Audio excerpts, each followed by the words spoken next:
Hello and welcome, friends of Dinokeng Game Reserve. This is Matt's Habitat, and I'm your host, Matt Templey. I'm a wildlife monitor for Dinokeng Game Reserve, and in this series, we uncover some of the remarkable stories on what it takes to make a place like Dinokeng Game Reserve work. Coming to you from the heart of Dinokeng Game Reserve, alongside this beautiful waterhole. Onto the sky, basically. Hello, everybody, and welcome back to another episode of Matt's Habitat with me, Matt, your host.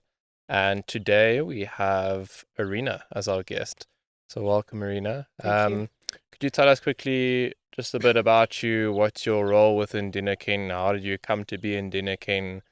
And we'll take it from there. Thank you. I'm Arina. I'm currently the conservation manager for Spots. We are a non-profit organization moving from different reserves to help and aid APU with different technologies like AUVs and stuff like that. So Okay. AUVs, obviously you're referring to drones and, yes, and all that unmanned for aircrafts. all of our people, including me, that are not very technologically clued up. So I've always been a fan of drones, and I know a few years ago I pushed to try and get in drones for the reserve because I think they play a massive role. From an anti-poaching point of view, what roles do the drones play? Let's start off there with anti-poaching. What is your role within the anti-poaching unit and the drones that you've got with? Well, basically, I'm the eyes of the unit, the APU unit, because it gives us such a big advantage to have eyes in the sky, especially with the thermal at night or even at daytime. You can pick up or detect suspects much easier than from ground level. So it gives a big advantage to the guys on the ground. So I mean, a typical scenario. Let's say, what would a typical scenario or call out be for you? How would you be incorporated into, let's say, a contact or something like that with poachers?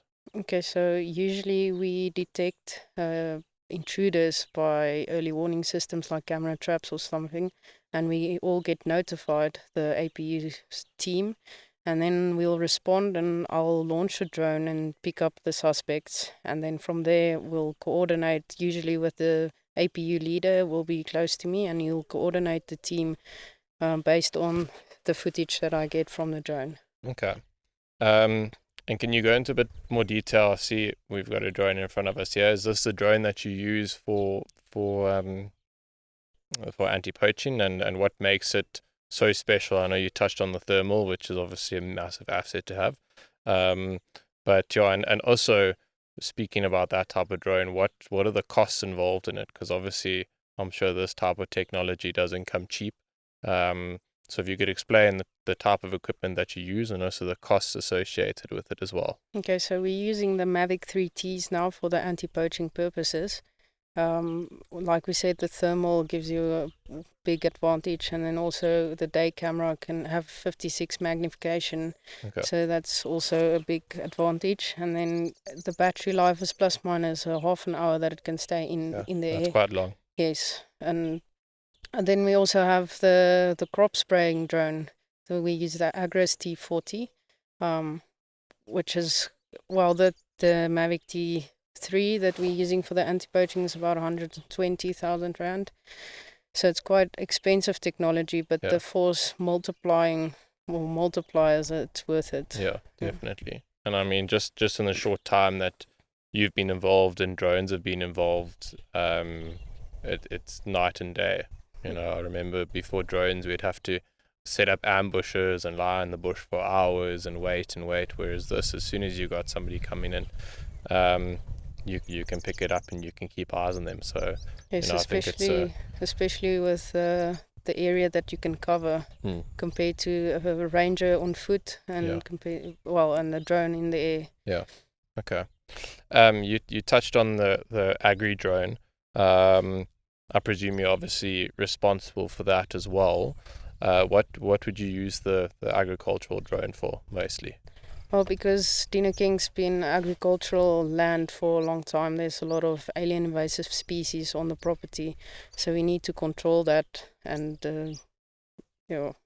have a continuous management plan for the alien invasive species Okay. to keep it as natural as possible for other species to flourish. Okay. So obviously the drone will spray herbicide and stuff like that. And So with the agricultural drone, we can spray strips of about 11 meters wide, also adjusting the spray and the drop sizes and stuff Okay. according to the herbicide that you were using. Okay. That makes a massive difference. I mean, just in terms of labor costs and all that, in terms of spraying fence lines and alien plant species, if you have one machine that can do it, you're saving a lot on your expenses, I'm sure. Yes, we do in about 40 minutes what the team usually does in 3 days, so Yeah. it does make a big difference. Awesome. Arina, what's a day in the life of a drone pilot within a game reserve? What is your do you have a set kind of timetable that you stick to, or what would a typical day in your life be like? Okay, well, we definitely don't have a set schedule. We need to be unpredictable at all times. So I basically start early in the morning and then do about a 5 to 6 hour patrol with the drones, and then come back to the base station to recharge all the batteries. And then I'll go about my day doing admin and all those kind of stuff. And then in the afternoons, I'll usually deploy again, but all in different time schedules. Okay. So it's a Time constant graph. Yes. Very cool. And I mean, you mentioned being unpredictable. I'm sure that's obviously quite important so that poachers don't pick up trends and patterns in your work. Yeah, we also fly in different modes, I'd say, flying dirty and flying stealth mode, meaning flying with lights on and lights off so that they can either see your presence, or you can fly stealth where you can then detect them without you knowing that we are there. Yeah.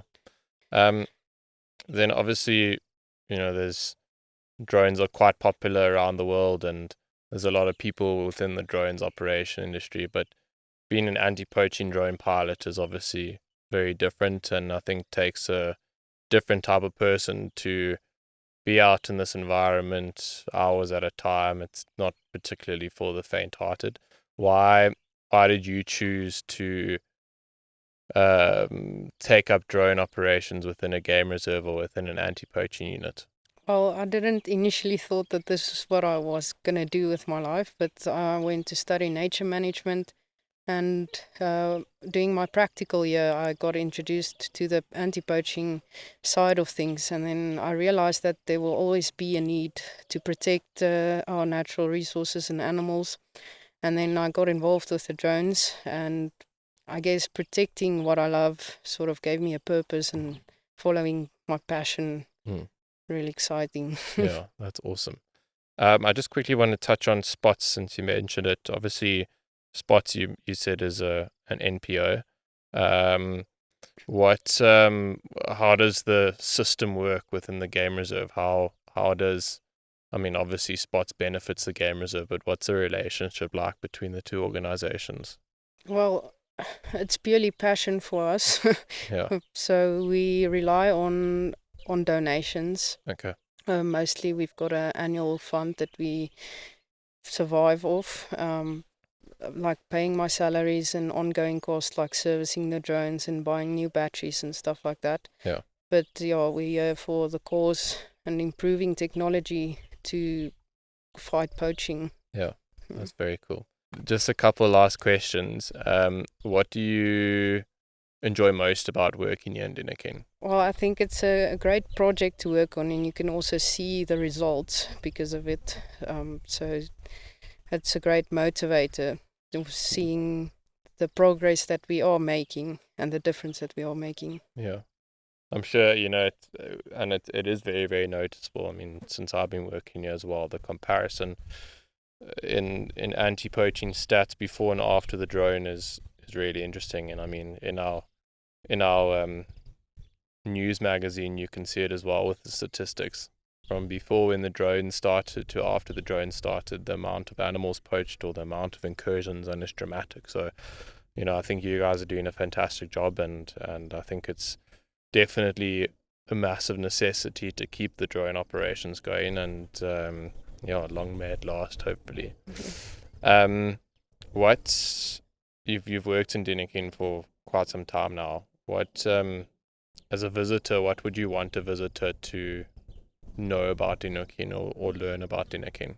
I think it's definitely having a good relationship with the community. I think Dinokeng is definitely putting in a lot of effort to accommodate the community and include them in all the efforts that we're doing here. Yeah, which I think is obviously crucial. It's important to have the backing of the community on your side. So I would agree with that. I think the reserve does a lot of stuff to benefit the community, and yeah, so I definitely agree.